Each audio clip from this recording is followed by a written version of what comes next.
H3G is the Italian operation of 3, the worldwide mobile operator. And what we do here is we operate the TV services for 3 Italia. We're talking DVB-H, 5 in-house channels, homegrown, and 9 pass-through channels, all run through this production centre here. Essentially, the services were already on air and had been since the World Cup in 2006. Our remit was to bring the services in-house into our own centre to give us further control and to bring in some cost savings. So when we first started looking at it, we wanted a system that was IT based, because that was one of the drivers. It's a telco. Their world is IT.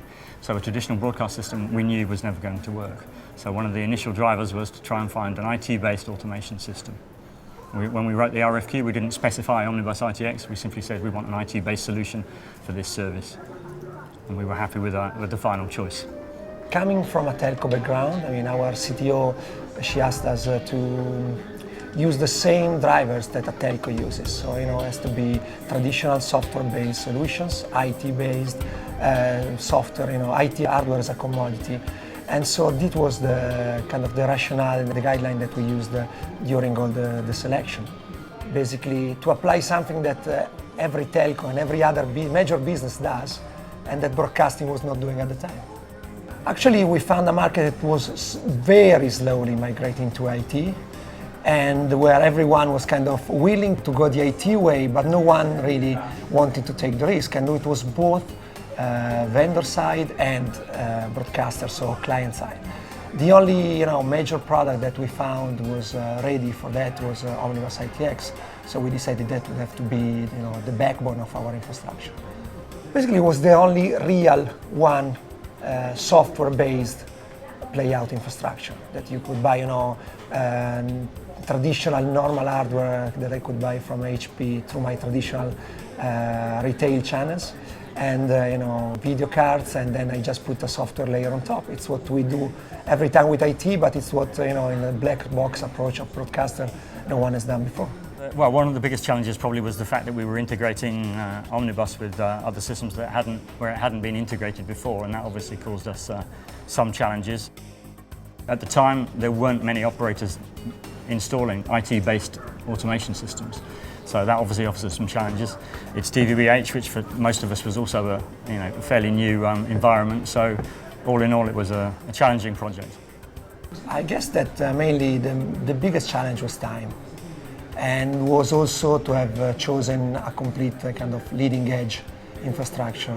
Having picked and cherry picked all the best technologies, it's nice, but then you have to start integrating them. And when you put time on the other side of the scale, it can be pretty tough. The integration with the business system is something we are very proud of, because since the beginning we tried to leverage on past experiences that all the team had in kind of bad integration between business system, quality control systems, and automation and playout system and digital asset management. So we put everyone's experience on the table, and we designed a framework that was kind of detailing every kind of integration and between the different systems and how it would work.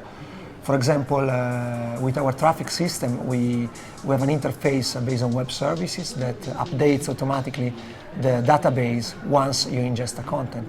So you end up really streamlining your operating workflow a lot. I think this is very much a sort of showcase facility. It's unique in that everything is in one room. The ingest, the feeds coming in, the MCR, the playout, it's all in one room. And there's 2 guys running this most of the time during the day with a supervisor. It's a very small, very efficient, very tidy installation, and it works. It's worked from day one as well. We've improved things since we've started, but essentially what you see here is what we planned to install in the first place. What we've got here is exactly what we asked for in the RFQ. Exactly. The key thing that an IT-based solution allows you to do is scalability. I can make you an example from the field. Last year month, we had to launch a new channel, a channel for iPhone, and we were in very tight pressure to launch it as soon as possible. And actually, we launched and configured the channel in one day, using some hardware that we had, and just agreeing with the OmniBus people about the licensing and about upgrading some dongles. That's it. I would say that the IT-based platform route is the future for most broadcasters. The footprint of the installation is very small. It's very cost effective. It enables us to launch new channels very quickly, to add new features to channels very quickly. It hasn't given us any major problems. Overall, we're very, very pleased with our decision.